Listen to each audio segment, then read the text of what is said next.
Welcome back to America's Commercial Real Estate Show. I'm Michael Bull. This segment is brought to you by CommercialAgentSuccess.com. Commercial agents, do check this out, or brokers looking for sales meeting material. It's CommercialAgentSuccess.com. You'll be glad you did.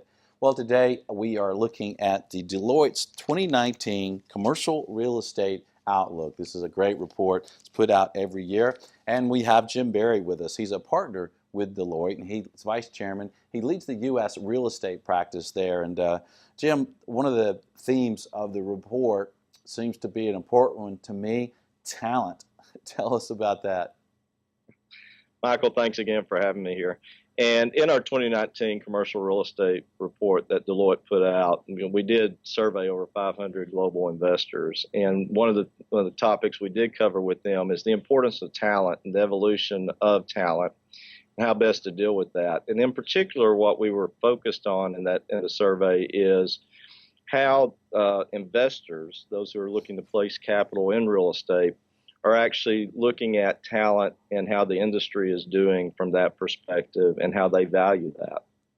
And so overwhelmingly, the survey data really showed that the investors really believe this is a great opportunity for real estate, that there are continued evolutions of talent models that need to be considered, that as an industry, it's going to be important as you think about competing for talent across all industries, that real estate will really need to step up in its use of technology, in its use of new formats for talent motivation that goes across all generations, because the dynamic of not just millennials and Gen Z, but also as the baby boomers are getting closer to the end of their professional careers, how to continue to utilize that great talent.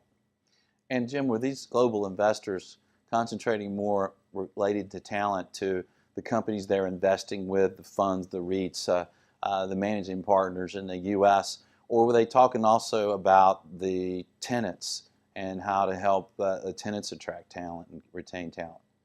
Right. Well, it's an interesting point, Michael. Our survey focused really on the commercial real estate and the investment side. Mm-hmm. But if you really, it's a good point, because if you really start peeling away the data in a couple of our places and connecting the dots on how the investors are really looking at opportunities for their additional capital outlay and how they might over-allocate to companies who are forward-thinking. The ultimate point of being forward-thinking is how you connect with your tenants and the ultimate end users and creating that experience. That same thing then comes over and applies to talent. So as the dynamics of the talent models and expectations of generations have really changed, to really create an environment that is entrepreneurial, that offers some flexibility, that offers a continuous learning environment, is really going to be important to really attract top talent going forward. Yeah, and it seems in commercial real estate to be an issue. I mean, when I look around commercial real estate, there's a lot of guys like me, old white guys, and we need younger talent, and it seems like there's not enough talent coming into commercial real estate, and there also doesn't seem to be enough training for them. I know some of the colleges have some great training programs, and we have things like CCIM, but it seems like we need more of it. I mean, I created a commercial training company for the agents for that side of it, but what's the answer? How do we get more talent inside these companies? Well, first off, I think the answer is really you have to kind of change the way you think about it. And in the past, and if you go back over time, our models in real estate have kind of followed cycles, right? You hire up, you move down, and that's created some of the gaps, I think, within our industry that you mentioned, Michael.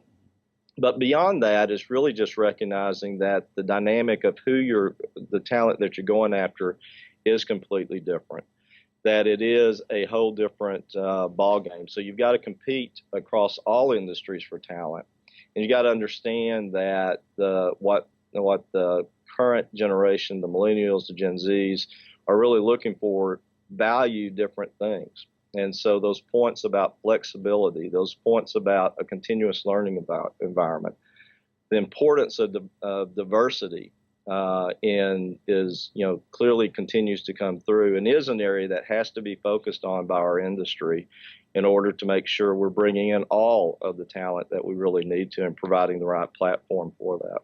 Yeah, and people who can embrace the technology, right? You look at some of the younger people I know, like my son who's 19. His skills in technology are just absolutely incredible. And I look at some of the people my age that see what he can do with software, with hardware, and just the speed at which he can do things.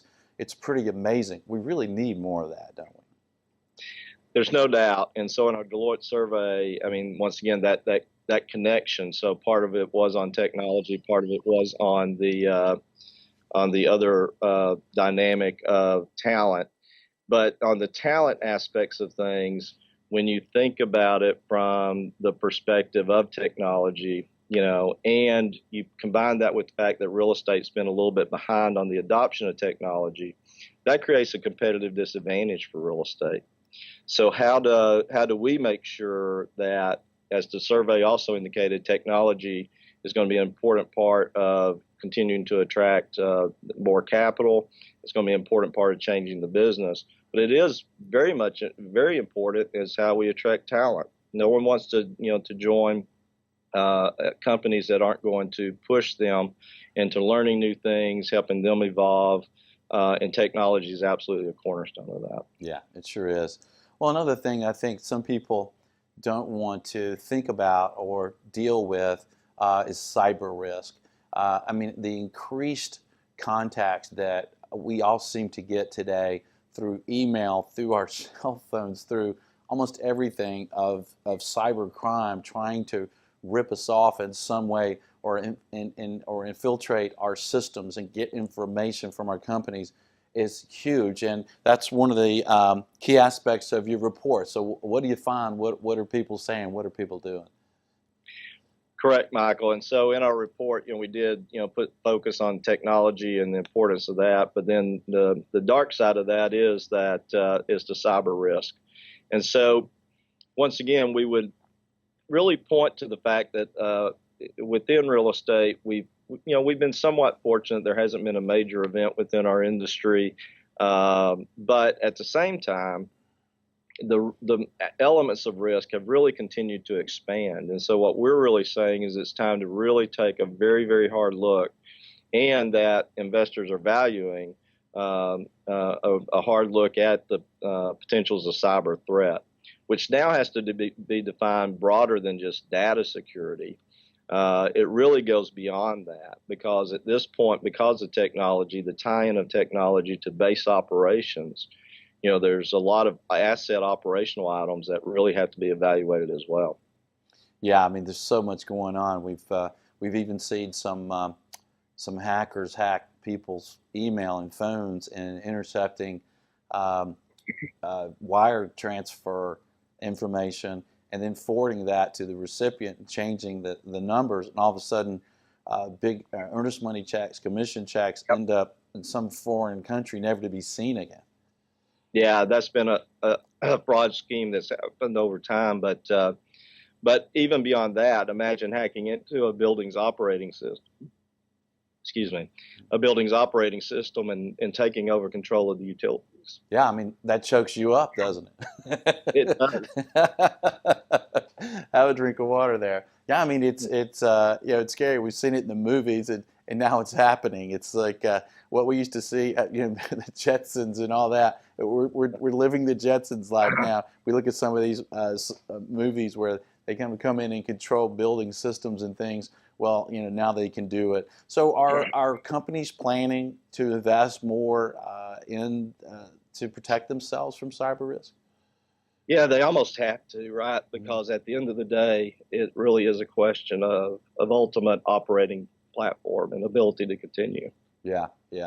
Well, Jim, to finalize our discussion today, what else in the report would be a theme that people should think about? Because hey, we want to know what's going on in the future. What should we do to prepare?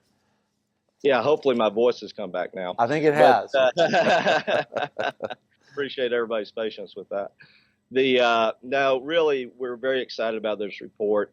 And what we really wanted to bridge is when we left the 2018 report last year, we talked about the time is now to invest in technology and move forward. We wanted to bridge in for 2019 and bring in the investor profile. We all know in real estate, capital counts. And so how are they really looking at things? And so I would say, to sum it up, it's that importance of understanding there's a long-term view, there's opportunity on continuing to attract capital, but really there's going to be high value put on being able to look around the corner and see how those business models are changing. Yeah, that's great. Well, Jim, thanks for joining us. Good information. I know when you talk about cyber technology, we all get choked up. So I tell you, that was a good one to do it on, wasn't it? That's right. All right, thanks for joining us. All the best, Michael. Thank you. All right, and thank you for joining us around the world, around the country. With Jim's permission, we're going to have a link to the actual report on our website. So if you're on a podcast or a video somewhere, just go to commercialrealestateshow.com and type in Deloitte in the search, and you'll have a link to the actual report. Do check it out. And thank you for joining us. Be sure and join us next week. Until then, be sure you always lead, learn, and laugh, and join us for America's Commercial Real Estate Show.